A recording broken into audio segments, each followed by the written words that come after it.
সৈনিক জিয়ার সৈনিক কে বলে জিয়া নাই এক জিয়া লুকান্তরে জিয়ার সৈনিক।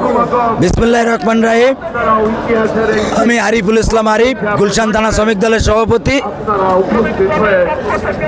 আমাদের দেশে বিগত 17 বছর ফ্যাসিস্ট সরকার ছিল। সে সরকারকে বাংলার শ্রমিক ছাত্র জনতায় হটানোর পরে দেশ বিদেশের সকল ষড়যন্ত্রের অবসান ঘটিয়ে আজকে আমাদের দেশের দেশরত্ন নায়ক জনাব তারেক রহমান ভারপ্রাপ্ত চেয়ারম্যান আজকে বাংলাদেশে আসছে। বাংলাদেশের মানুষ হাসছে। 18 কোটি মানুষ অপেক্ষায় ছিল, এই দিনটির অপেক্ষায় ছিল 18 কোটি মানুষ। তবে দেশের নায়ক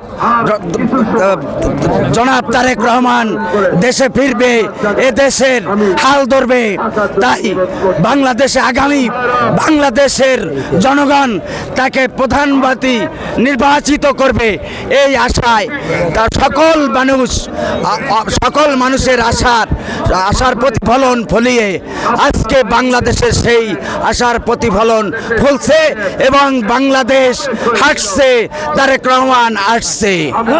খোদা হাফেজ, বাংলাদেশ জিন্দাবাদ। আজকে আমাদের অনুভূতিটা হচ্ছে বাংলাদেশে ঈদের থেকে বেশি যে সকল মানুষের একটা অপেক্ষা থাকে যে আমরা আগামী দিন ঈদ, আমাদের সেই ঈদ আজকেরা খুশির দিন, সকল মানুষের আজকের সেই খুশির দিন। আজকে গণতন্ত্র প্রতিষ্ঠার দিন, আজকে একটা ঐতিহাসিক দিন।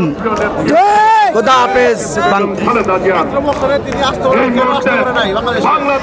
একটি ফ্যাসিস্ট সরকারের এবং দেশ বিদেশি চক্রের মহল থেকে বেরিয়ে আসতে এত সময় লেগেছে।